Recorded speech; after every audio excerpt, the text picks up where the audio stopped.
कुछ नशा तिरंगे की आन का है, कुछ नशा मातृभूमि की शान का है। हम लहराएंगे हर जगह ये तिरंगा, नशा ये हिंदुस्तान की शान का है। बचपन की यादें ताजा हो गई ना, वो स्कूल में मिलने वाले लड्डू, वो सुबह सुबह कड़कड़ाती ठंड में टीवी के सामने बैठकर दूरदर्शन पर परेड देखना और मन में ही सोचना कि काश हम भी उस टैंक पर बैठे होते। लेकिन जनाब, जैसे जैसे हम बड़े हुए, 26 जनवरी हमारे लिए महज एक गेस्टेड हॉलीडे बनकर रह गई।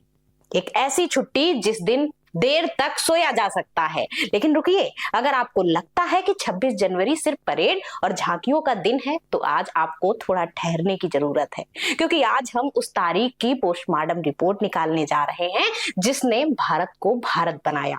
नमस्कार, मैं हेमा श्रीवास्तव, आप देख रहे हैं यूनाइटेड भारत। और आज बात उस दिन की जब भारत ने सही मायने में अपनी किस्मत की कलम अपने हाथ में थामी थी। सबसे पहले तो जरा उस कंफ्यूजन को दूर करते हैं जो हर साल जनवरी आते ही व्हाट्सएप यूनिवर्सिटी पर फैलना शुरू हो जाता है। भाई साहब, इस बार कौन सा गणतंत्र दिवस है, 76वां या 77वां? गणित के मामले में हम भारतीय वैसे तो आर्यभट्ट के ही देश के हैं, लेकिन यहाँ आकर कैलकुलेटर फेल हो जाता है। तो चलिए इसका लॉजिक समझते हैं। देखिए, 26 जनवरी 1950 को पहला गणतंत्र दिवस मनाया गया, वो था फर्स्ट।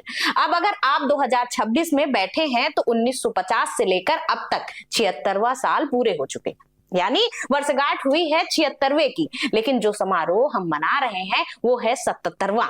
ठीक वैसे ही जैसे बच्चा पैदा होता है तो उसका पहला जन्मदिन होता है, लेकिन हैप्पी बर्थडे एक साल बाद मनाते हैं। तो 2026 में जो परेड निकलेगी तो तिरंगा फहराया जाएगा, वो देश का 77वां गणतंत्र दिवस होगा। तो अगली बार जब कोई चाचा चौधरी ज्ञान बांटे तो उन्हें यह गणित समझा दीजिएगा। खैर, गणित तो सुलझ गया, लेकिन असली कहानी तो इतिहास के पन्नों में दबी है। कभी सोचा है आपने, 15 अगस्त 1947 को हम आजाद हो गए थे, अंग्रेज बोरिया बिस्तर बांधकर चले गए थे, तो फिर 2.5 साल तक हमने इंतजार क्यों किया?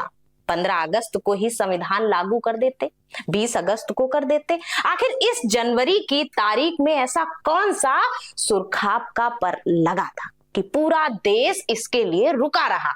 ये कहानी किसी बॉलीवुड थ्रिलर से कम नहीं है। इसमें ड्रामा है, इमोशन है और फ्लैशबैक है जो हमें ले जाता है 1929 के लाहौर में। उस दौर में कांग्रेस के भीतर के गुट थे, एक बुजुर्गों का जो कह रहे थे अंग्रेजों से डोमिनियन स्टेटस मांग लेते हैं, मतलब राज हमारा, लेकिन सबसे ऊपर रानी साहिबा बैठी रहेंगी। लेकिन दूसरी तरफ थे यंग तुर्क, पंडित जवाहरलाल नेहरू और सुभाष चंद्र बोस। इनका तेवर साफ था, हमें भीख नहीं चाहिए, हमें तो पूरा का पूरा हिंदुस्तान चाहिए। रावी नदी का तट था, दिसंबर की कड़ाके की ठंड थी, तारीख थी 31 दिसंबर 1929। नेहरू ने तिरंगा फहराया और कसम खाई पूर्ण स्वराज की, और तय किया कि अगले महीने का जो आखिरी रविवार होगा, यही 26 जनवरी 1930, उस दिन हम अपना पहला स्वतंत्रता दिवस मनाएंगे।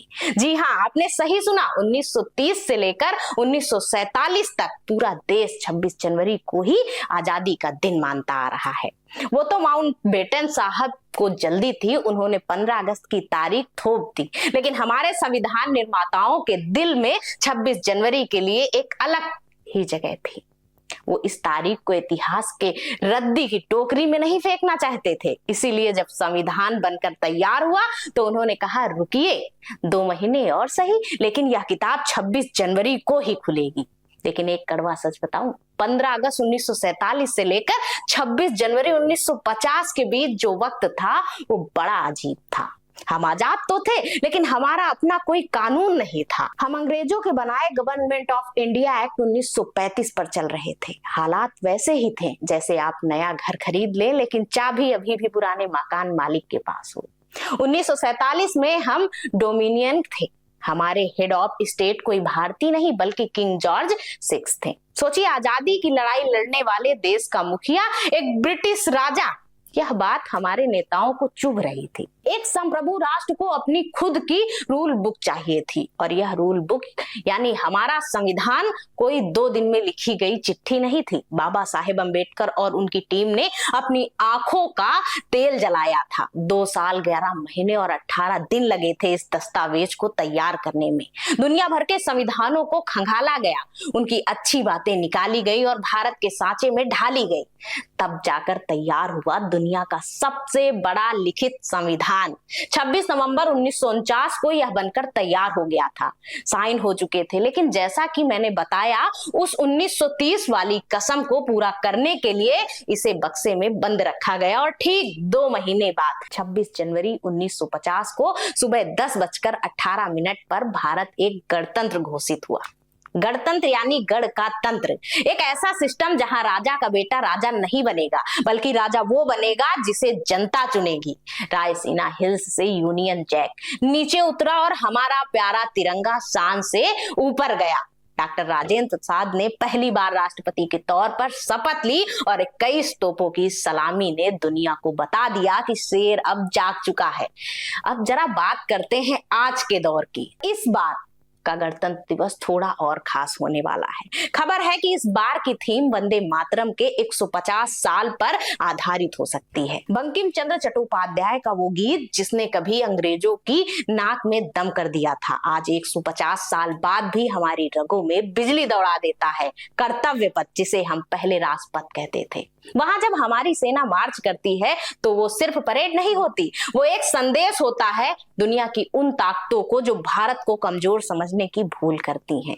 जब राफेल गरजता है, जब सुखोई हवा में कलाबाजियां दिखाता है, तो वो बताता है कि हम 1962 वाले भारत नहीं हैं, हम घर में घुसकर मारने वाले नया भारत है। लेकिन जनाब, सिक्के का एक दूसरा पहलू भी है, और यह पहलू थोड़ा परेशान करने वाला है। हम 26 जनवरी को हैप्पी रिपब्लिक डे का स्टेटस तो लगा देते हैं, देशभक्त वाले गाने भी बजा देते हैं, लेकिन क्या हम वाकई गणतंत्र दिवस का मतलब समझते हैं?